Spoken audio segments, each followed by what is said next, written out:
Hi friends, जय जगन्नाथ। आपण मैंने केमती अच्छा मुझे बहुत बढ़िया अच्छी आशा करते आप बहुत बढ़िया थे। तो जेहेतु आज टे खायापी इच्छा बड़ा पाव खायापी इच्छा तो से मुझे बड़ा पाव बनैबी।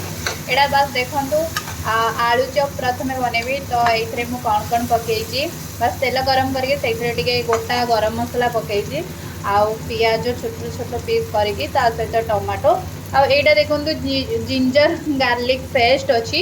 तो मुझे पेस्टा बनैबी ना बनैबी कौन अलरेडी यहाँ तो अच्छी बन यहाँ कल मो हजबैंड किणिक आसले बस यहाँ को मुझे पकेबी। यहाँ बस टे फ्राए करदे यहाँ भल भाव टमाटोटा हो सारापर मुझे जिंजर गार्लिक पेस्टा पकेबी आपण मानक बन।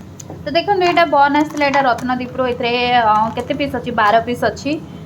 तो बन आसला आउ चलते मुझे बनई सारापर आपण मानक देखो।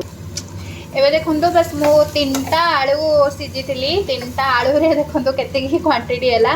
तो ये आलू ये पकाउची एबे बर्तमान या आलू चप टिके बनईदेवा। यहाँ को मुझे ठंडा करने रखीदेवी कहीं ता भितर मु पावटा को सेकीदेवी तापर बनैबी। तो चलतु आपण मैंने भी एमती प्रस्तुत करूँ आटा बस टे ठंडा करने छाड़ीदे आम मैंने। एबे देखंतु बर्तमान मो बेसन यहाँ बैटर बन के रखीदे ये पाव को मो हजबैंड टी केमती काटी देइछंती देखंतु टे खराब खराब पीस करी काटी देले चलिबो।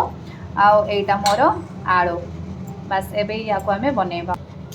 एबे देखंतु बस हाथ में मुझे छोट छोट गोला करदेली या को हमें बेसन पकईकी एबे छाणीबा।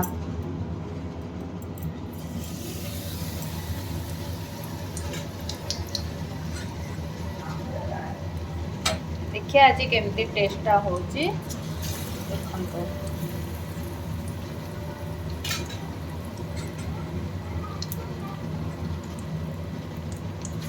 एथारे मु 4टा पकाउची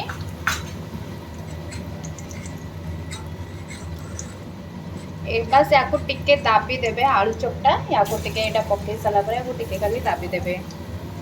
एटा देखंतु एबे हेई आसलानी बस या को एबे मु बाहर करी।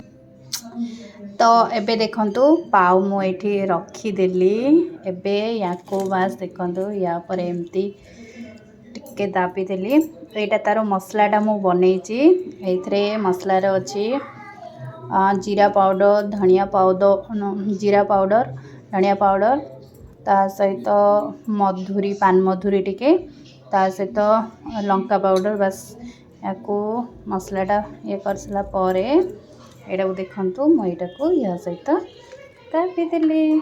तो एबे हमर हो गला बड़ा पाव।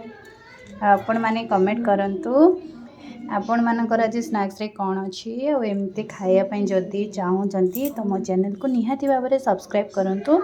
सब्सक्राइब करने बिल्कुल भी भूलंतुनी। Bye bye take care see you.